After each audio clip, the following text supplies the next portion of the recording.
Hello friends, स्वागत है आपका अपने चैनल एसएस कंस्ट्रक्शन में। हेलो दोस्तों, आज हम बात करते हैं 75 इम्पोर्टेंट पॉइंट्स और technical terms for civil engineer और सुपरवाइज़र। अगर आप एक सिविल इंजीनियर है तो आपके लिए बहुत ही इम्पोर्टेंट है। अगर आप फ्रेशर है तो इन्हीं 75 टर्म में से काफ़ी सारे क्वेश्चंस आपको इंटरव्यू में पूछे जा सकते हैं। अगर एक सुपरवाइज़र हैं आप तो आपको ये बेसिक नॉलेज होनी चाहिए। एज ए सिविल सुपरवाइज़र आप साइट पे वर्क कर रहे हैं तो ये सारी नॉलेज बहुत ही ज़रूरी है। तो दोस्तों चलते हैं, आपको पूरे 75 टर्म्स, ये टेक्निकल टर्म्स जो बहुत इम्पोर्टेंट है वो आपको बताता हूँ। फर्स्ट पॉइंट दोस्तों, minimum dia of bars is used in slab. Slab में मिनिमम कितने डाया की बार यूज करनी चाहिए? तो दोस्तों 8 mm डाया की बार्स मिनिमम यूज हो सकती है स्लैब में। और minimum dia of bars use in columns में minimum dia of bars 12 mm की यूज होती है। 12 mm से कम डाया की बार्स हम यूज नहीं कर सकते हैं, वो स्ट्रक्चरल सेफ्टी के पर्पज़ से सही नहीं है। आप 12 mm कम से कम यूज करना पड़ेगा आपको दोस्तों। और minimum dia of bars in dowel bar वो भी 12 mm होता है। तो दोस्तों आपको पता होना चाहिए डोवेल बार होते क्या हैं। दोस्तों डोवेल बार्स वो होते हैं, आप फ्यूचर एक्सपेंशन स्लैब को एक्सपेंड करने के लिए जो बार्स छोड़ते हैं वो डोवेल बार्स कहलाते हैं। एक्सपेंड करना हो हमें अपने स्लैब को, उसके लिए हम डोवेल बार्स छोड़ते हैं, वो 12 mm के मिनिमम होने चाहिए। Maximum dia of bars in slab. दोस्तों maximum dia of bars in slab is equal to thickness of 1/8 of thickness of slab. Slab का 8th पार्ट होता है थिकनेस ऑफ स्लैब की, उनको अगर हम 8 से डिवाइड कर दें तो वो maximum dia of bars in slab आ जाती है। जैसे दोस्तों मान लो 200 mm की स्लैब है हमारी, तो 200 mm में आप 8 से डिवाइड दीजिए तो 25 mm की जो बार्स होंगे वो maximum dia of bars 25 mm का हम यूज कर सकते हैं स्लैब में। 25 mm से ज़्यादा हम यूज नहीं कर सकते हैं। और maximum chair spacing 1 metre. Tensional tolerance of cube ±2 mm। ये टॉलरेंस होती है दोस्तों जो हम क्यूब टेस्ट करते हैं, उसका डायमेंशन होता है, वो क्यूब होता है हमारा 150 mm by 150 mm by 150 mm। उसमें हमारी डायमेंशनल टॉलरेंस ±2 mm होता है। अगर हमारा प्लस जैसे 150 mm by 150 mm by 150 mm है, अगर वो किसी में प्लस में 152 बाई 152 बाई 152 हो जाता है तो उसे हम कंसीडर करेंगे टेस्ट के लिए। अगर मान लीजिए उसमें टॉलरेंस आ जाती है आपकी 3 mm की, 153 हो जाता है तो हम उस क्यूब को टेस्ट में यूज नहीं कर सकते हैं। सेम एज अ माइनस में भी होता है 148 का 148 mm by 148 mm by 148 mm हो जाता है तो हम उसे यूज कर सकते हैं, अदरवाइज नहीं। और maximum water absorption of first class bricks is 15% of its dry weight. First class brick जो होती है उसका मैक्सिमम एब्जॉर्प्शन ऑफ वाटर होता है 15% of its dry weight. Initial setting time of cement is 30 minute and final setting time is 10 hours. This is only for OPC cement.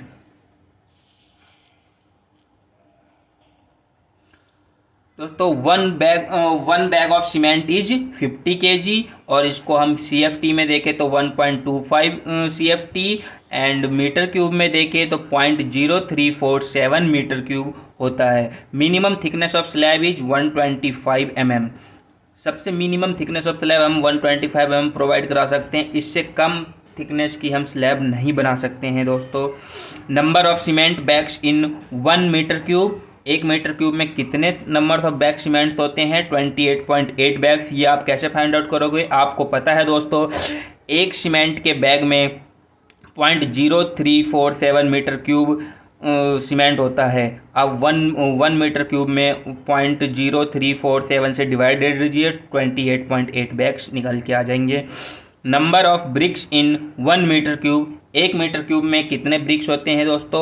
500 BRICS. ये आपको पता है दोस्तों, ये इंक्लूडिंग वेस्टेज होता है। 13 नंबर है दोस्तों लिंटल थिकनेस। लिंटल थिकनेस कितनी होनी चाहिए? 15 सेंटीमीटर मिनिमम होनी चाहिए। Lintel is provided at height of 2.4 metre in case of brick wall. अगर ब्रिक वॉल है तो हमें लिंटल जो है 2.4 मीटर के एबव प्रोवाइड कराना पड़ता है दोस्तों। Height of window is 2.1 metre. Thickness of DPC is 2.5 centimetre और 1 inch. Height of parapet wall should be 1 metre. Parapet wall क्या होते हैं दोस्तों? जो टेरिस पे हम चारों साइड से बाउंड्री वॉल प्रोवाइड करते हैं उसे पैरापेट वॉल कहते हैं। वो कम से कम 1 मीटर की हाइट की होनी चाहिए।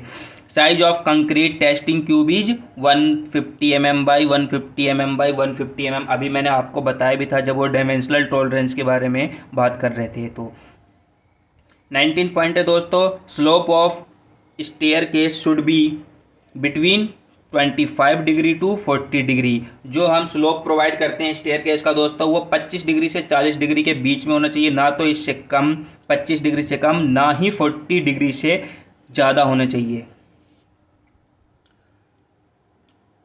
20 पॉइंट दोस्तों, concrete cube is filled in 3 layers. जो टेस्ट के लिए हम क्यूब की फिलिंग करते हैं दोस्तों, जो 150 mm by 150 mm by 150 mm का होता है उसको 3 लेयर में फिल किया जाता है। और स्लम्प कोन जो स्लम्प टेस्ट के लिए फिल करते हैं वो 4 लेयर्स में फिलिंग की जाती है। Cement should be used within 3 months of manufacturing date. और minimum curing period 7 days for normal weather condition, 10 days for dry and hot weather condition. दोस्तों ये सारे क्वेश्चंस आपसे पूछे जा सकते हैं इंटरव्यू में। अगर आप फ्रेशर सिविल इंजीनियर है तो मोस्टली इन्हीं 75 टेक्निकल टर्म्स में से आपसे पूछे जाएंगे। Minimum percentage of steel in column is 0.8% of cross section area और maximum percentage of steel in column is gross area. Minimum thickness of shear wall 150 mm, maximum thickness of shear wall 400 mm। 26 number point पे चलते हैं, compressive strength of brick. First class brick की क्या होती है दोस्तों? 105 kg per centimetre square. Second class brick 70 kg per centimetre square. Third class brick 35 kg per centimetre square. Fire bricks 125 kg per centimetre square. Unit weight of RCC दोस्तों, unit weight of RCC की unit weight होती है 25 kilo newton per metre cube. PCC 24 kilo newton per metre cube. Steel 7850 KG per metre cube. Cement 1440 KG per metre cube. Cement plaster 2000 KG per metre cube. Bitumen 1340 KG per metre cube. Water 1000 KG per metre cube.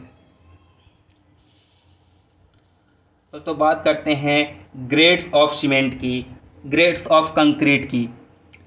Concrete की grade कैसे होती है दोस्तों? Concrete होता क्या है? Cement sand aggregate का जो रेशियो होता है, जो मिक्सचर होता है वो कंक्रीट होता है।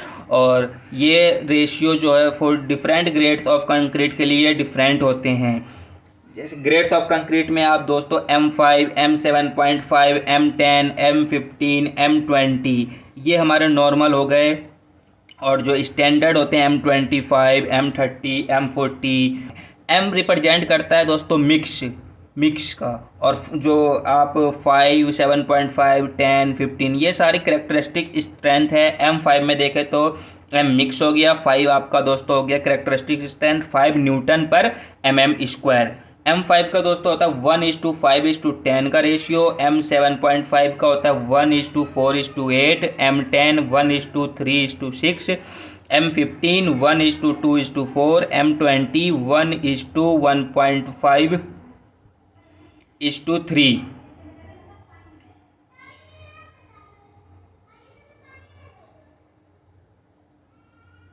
25 1:1:2।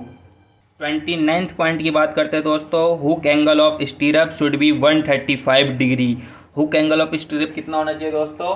135 डिग्री। और ये एंगल कौन सा होता है दोस्तों? आप देख सकते हैं ये हमारा एक स्टीरअप है।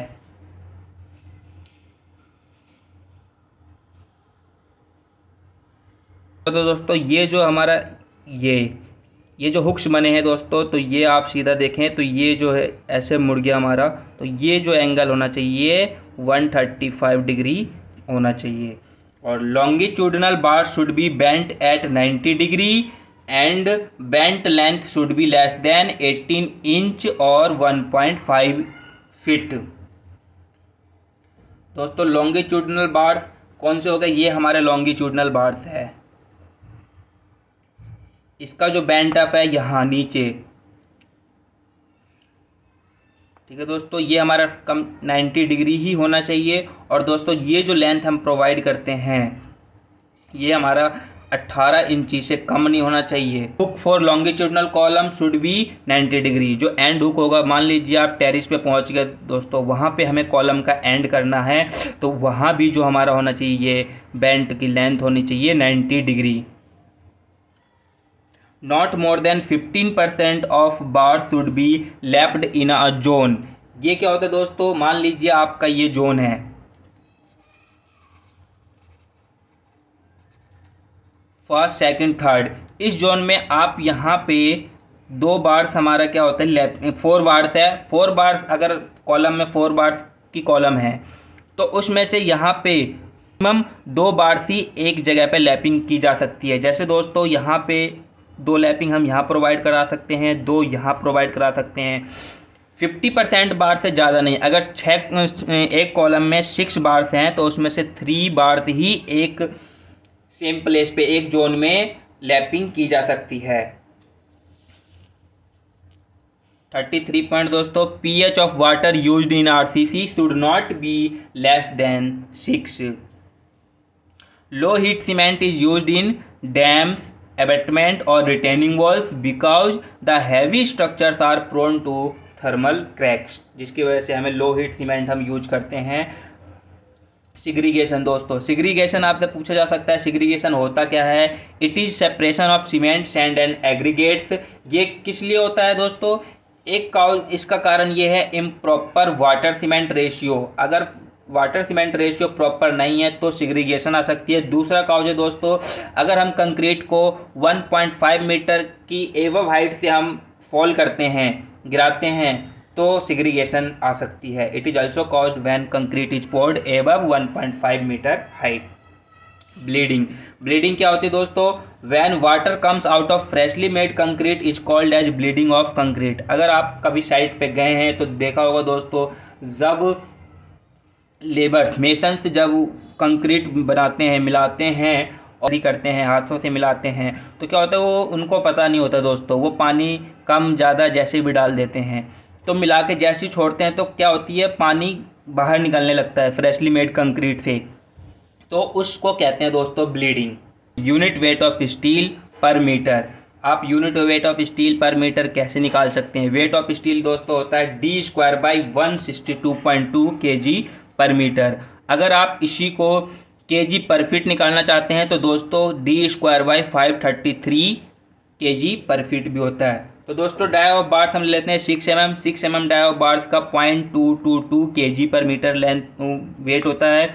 8 mm dia of bars 0.395 kg पर मीटर। आप दोस्तों अगर आपको ये याद नहीं है, पहली बात तो ये हमें याद होना चाहिए दोस्तों, अगर आप एक सिविल इंजीनियर है या एक सिविल साइट के सुपरवाइज़र हैं तो आपको ये पता होना चाहिए कि 1 मीटर में कितना वेट होता है, कितने mm डाई के सरिये का। अगर आपको नहीं पता है तो दोस्तों आप एज ए सिविल इंजीनियर आपको ये याद होना चाहिए हम वेट ऑफ स्टील कैसे निकालते हैं, D²/162.2 kg पर मीटर। अगर मान लीजिए आपको 20 mm डाई ऑफ बार्स का नहीं पता है तो दोस्तों आप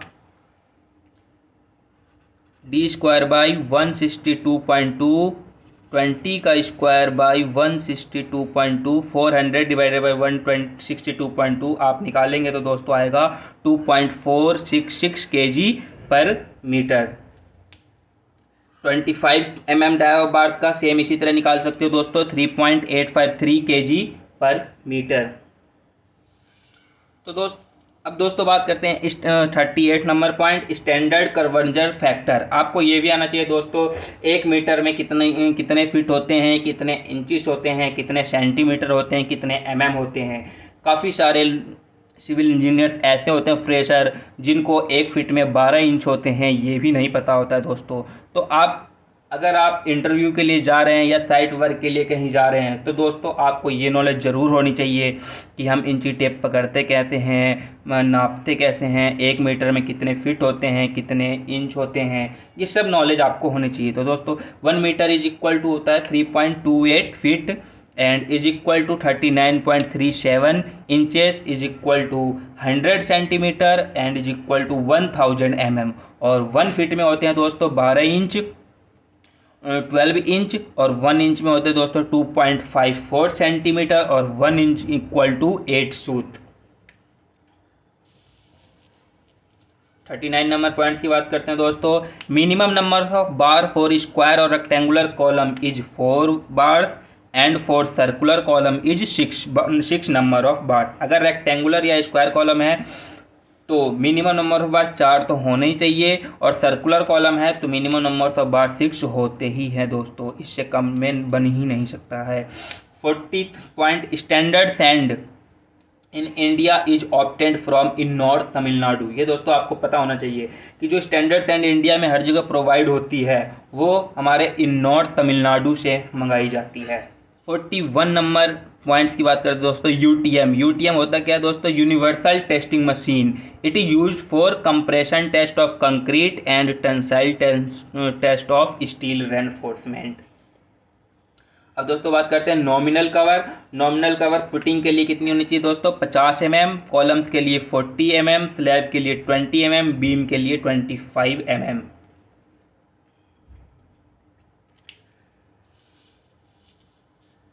लैपिंग, दोस्तों लैपिंग तो पता ही है आपको दोस्तों क्या होता है। और lapping is not allowed in bars of diameter 36 mm और मोर, वेल्डिंग इज रेफर्ड। दोस्तों 36 mm से ज़्यादा, 36 mm का डाया का बार्स हो या उससे ज़्यादा की बार होती है तो उसमें लैपिंग अलाउड नहीं होती है। ठीक है दोस्तों, ये lapping, this is not allowed in 36 mm और more than dia of bars. Welding referred की जाती है। और आजकल दोस्तों एक नया न्यू वे ऑफ ज्वाइंट आ गया है, कपलर यूज किया जाता है। ठीक है दोस्तों। 44 number of stirrups if in beam is equal to clear span divided by centre to centre spacing plus 1। दोस्तों ये हमारा हो गया बीम, ये हमारा clear centre to centre space है स्टीरअप्स प्रोवाइड करने के, ये क्लियर स्पैन हो गया। इसमें आप सेंटर टू सेंटर स्पेस से डिवाइडेड। ठीक है दोस्तों। और कॉलम के केस में स्टीरअप्स को ही टाइज कहते हैं। अगर transverse reinforcement of column is called ties. देखिए दोस्तों सेम चीज़ है जो हम साइट पे आप दोस्तों लेबर मेसन यूज करते हैं, रिंग। ठीक है दोस्तों, इसको हम क्या होता है बीम के केस में इसी चीज़ को हम स्टीरअप्स बोलते हैं, और कॉलम्स के केस में सेम चीज़ को हम टाइज बोलते हैं टेक्निकल वे में। 45 नंबर पॉइंट है दोस्तों। PCC is not affected by water but RCC is affected by water. ये आपसे पूछा जा सकता है कि क्यों। तो दोस्तों क्या होता है? Corrosion of reinforcement of bar. Concrete में आरसीसी में क्या होती है दोस्तों? रेनफोर्समेंट होती है तो, और वहाँ हमें सीपेज चाहे पानी मिल जाता, पानी का सोर्स मिल गया तो corrosion of reinforcement of bars होगा, जिसकी वजह से आरसीसी इफेक्टेड हो सकती है वाटर से। बट पीसीसी में रेनफोर्समेंट नहीं होती है तो वो affected of not affected by water. 46 number point है दोस्तों। Air voids left in concrete is called as honeycombing. 47 minimum hook length of stirrup is 9D। Stirrup की लेंथ हुक लेंथ जो होती है 9D होती है दोस्तों। 48 पॉइंट है दोस्तों। Standard size of brick 19 centimetre into 9 centimetre into 9 centimetre, और मॉड्यूलर साइज ऑफ ब्रिक होता है दोस्तों 20x10x10 centimetre. Number of bricks in 230 mm brick wall in 1 metre cube is 496 number of brick including wastage. इसी को दोस्तों आप कहीं से पूछते हैं तो आप 500 नंबर ऑफ ब्रिक्स भी बोलते हैं, तो वैसे तो ये 496 होता है बट हम उसको equal to 500 number of bricks मान लेते हैं इंक्लूडिंग वेस्टेज। और number of bricks in 115 mm thick wall for 1 square metre. अब ये दोस्तों वो 1 मीटर क्यूब में था, और ये मैंने 4.5 इंच वॉल के लिए फाइंड आउट किया हुआ है। 1 स्क्वायर मीटर के लिए 56 ब्रिक्स इंक्लूडिंग वेस्टेज। दोस्तों आपसे ये भी पूछा जा सकता है कि राइजर और ट्रेड क्या होते हैं, क्योंकि बहुत से सिविल इंजीनियर जो फ्रेशर्स होते हैं उनको ये नॉलेज नहीं होती है, या वो ध्यान नहीं देते हैं, या साइटों पे जाते हैं तो जो सीनियर्स वहाँ अवेलेबल होते हैं उनसे पूछते नहीं है, काफ़ी सारी चीज़ें होती है। तो दोस्तों राइजर जो होते हैं, राइजर का साइज़ हमारा 150 mm से 200 mm के बीच में ही होना चाहिए, और ट्रेड का साइज़ दोस्तों 250 mm टू 300 mm होना चाहिए। राइजर होता है दोस्तों, ये हमारा राइजर है, ये मैंने एक स्टेयर बना दिया है, जैसे ये एंगल आपको मैंने पहले ही बता दिया है 25 डिग्री से 40 डिग्री के बीच में ही होना चाहिए। ये हमारा राइजर हो गया, ये हमारा ट्रेड हो गया। Maximum free fall of concrete is 1.5 metre, if not then segregation chance will be more. मैंने अभी आपको बताया था दोस्तों सेग्रीगेशन क्या होता है, तो उसके लिए ही है, कंक्रीट के लिए कंडीशन है 1.5 मीटर की हाइट से, ज़्यादा हाइट से हमें डाल नहीं गिराना है। दोस्तों curing based on type of cement, type of cements के बेस पे क्यूरिंग कितने दिन होने चाहिए। ओपीसी है ऑर्डिनरी पोर्टलैंड सीमेंट है दोस्तों, तो 7 डेज। सुपर सल्फेट सीमेंट है 10 days. Cement with minerals and admixture है तो 14 डेज मिनिमम हमारी क्यूरिंग होनी चाहिए। दोस्तों 1 BHK stand for 1 bedroom, 1 hall, 1 kitchen. 53 point है दोस्तों। लॉन्ग कॉलम फेल्स इन बकलिंग और बकलिंग। देखिए दोस्तों ये हमारा लॉन्ग कॉलम है, जैसे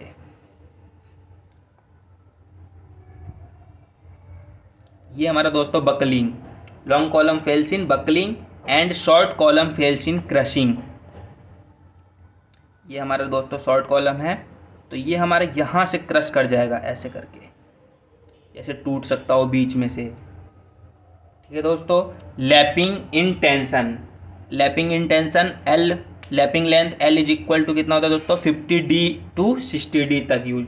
मान लीजिए हमारा 12 mm डाया बार्स है, तो लैपिंग लेंथ हो जाएगा 50 into 12 mm 600 mm is equal to feet. Lapping in compression के केस में दोस्तों लैपिंग 24D, डाया हमारा 12 mm है, तो एल ये हमारा 288 mm आ जाएगा दोस्तों। ठीक है। 55th पॉइंट है दोस्तों FE 415 बार्स। इसमें 415 क्या है दोस्तों 415 न्यूटन पर mm स्क्वायर करेक्टरिस्टिक स्ट्रेंथ है दोस्तों। तो strength of reinforcement should not be less then 15% of it's designated strength. 56th point की बात करते हैं दोस्तों, D shuttering period of form work for different members.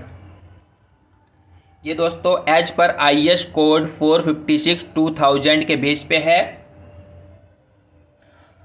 RCC member और D shuttering time columns and RCC columns हो, तो दोस्त RCC walls, इसके लिए 16 to 24 आवर्स में हम डी शटरिंग कर सकते हैं। Soffit form work to slab 3 days में कर सकते हैं, बट कंडीशन होती है दोस्तों props to be refixed immediately after removal of form work. C beam spanning 4.5 metre 7 days में हम रिमूव कर सकते हैं शटरिंग, बट कंडीशन है दोस्तों प्रॉप्स रीफिक्स्ड करना पड़ेगा हमें। Beam spanning more than 4.5 metre then the shuttering should be 14 days. Beam span arches and beam 6 metre up to 6 metre length 14 days के अंदर हम कर सकते हैं, 14 डेज में कर सकते हैं डी शटरिंग दोस्तों। और arches and beam over length 6 metre then 21 days. 57th point है दोस्तों रिटार्डर। रिटार्डर क्या होता है दोस्तों, it is an admixture added to concrete which keeps concrete workable for longer time. It increases the setting time of concrete. दोस्तों कहीं जैसे आप प्लांट बैचिंग प्लांट होते हैं दोस्तों, हमारी साइट मान लीजिए 2 3 4 किलोमीटर दूर है बैचिंग प्लांट से। तो बैचिंग प्लांट पे हम कंक्रीट मिक्स बनाते हैं, वहाँ से कंक्रीट मिक्सचर हमारा वहाँ से सप्लाई की जाती है कंक्रीट हमारी साइट पे। तो क्या होता है दोस्तों, अगर हम इसमें रिटार्डर यूज ना करें तो ऐसा हो सकता है कि वर्केबिलिटी नहीं बढ़ेगी एक तो दोस्तों उसकी, तो इतने दूर हम कैसे ले जा पाएंगे, वो पहले ही सेट हो जाएगा। जिन सब चीज़ों के लिए रिटार्डर यूज किया जाता है वर्केबिलिटी बढ़ाने के लिए।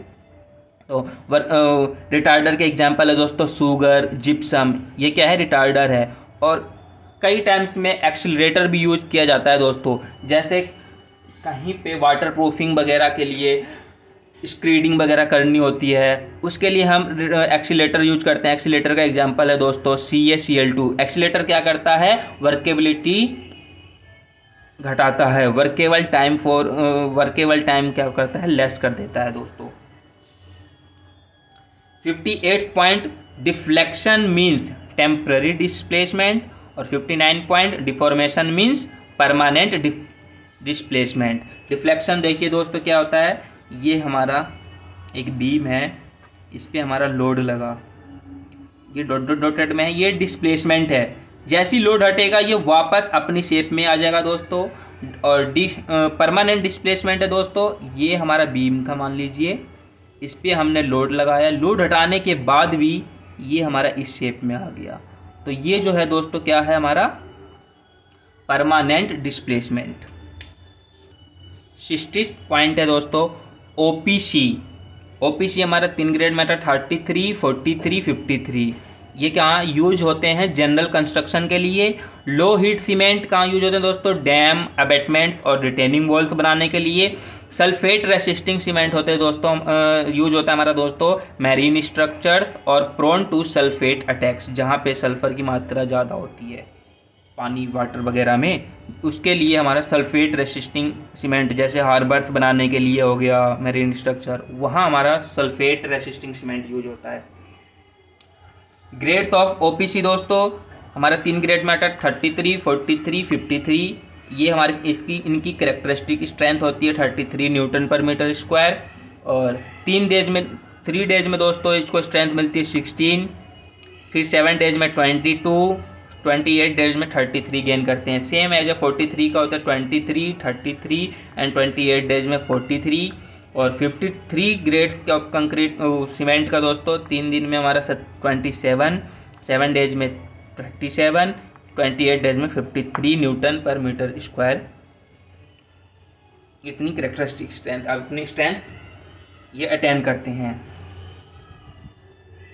62 पॉइंट है दोस्तों स्लम्प टेस्ट का जो डायमेंशन ऑफ स्लम्प कोन होता है, हाइट होती है दोस्तों 30 centimetre,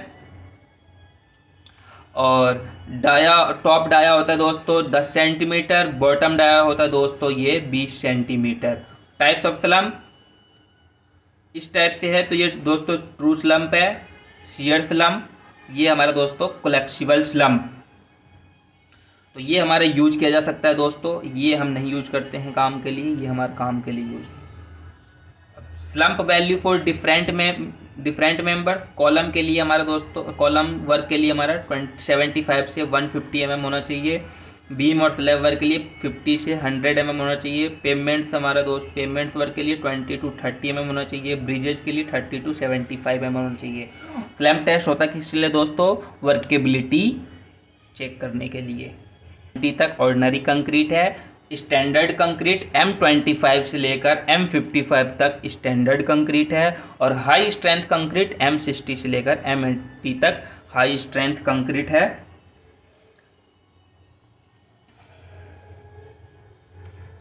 number point for RCC work M20 से एवब यूज करते हैं दोस्तों। ग्रेड्स ऑफ कंक्रीट जो यूज होता है RCC वर्क के लिए M20 से लेकर एवब तक यूज करते हैं, M20 से कम का हम नहीं यूज करते हैं। इन mixture machine concrete should be mixed for 2 to 3 minute. Mixture machine में कंक्रीट को हमें कम से कम 2 से 3 मिनट तक मिक्स करना चाहिए। Type of steel, mild steel F25, इसमें FY कैरेक्टरिस्टिक स्ट्रेंथ है इसकी 250 न्यूटन पर mm स्क्वायर। ये जो होती है दोस्तों स्टील, ये प्लेन स्टील आती है आपको, जो रॉड टाइप की आएगी, जो पूरी प्लेन होती है साइड से भी। High HYSD high yield strength deform bars होते हैं दोस्तों। ये F45 FY कैरेक्टरिस्टिक इसकी 415 न्यूटन पर mm स्क्वायर और FV 500 FY 500 न्यूटन पर mm स्क्वायर। ये डिफॉर्म बार्स होते हैं। इसमें क्या होता है दोस्तों, जो हमारे बार्स आते हैं घर के कामों के लिए, उसमें आप देखोगे स्लैब के लिए चाहे कॉलम के लिए इस तरह से पैटर्न चल रहा होता है डिफॉर्मेशन की। ठीक है दोस्तों। 68 number point, FOS of steel, factor of safety for steel 1.15 होता है दोस्तों, और factor of safety for concrete 1.5।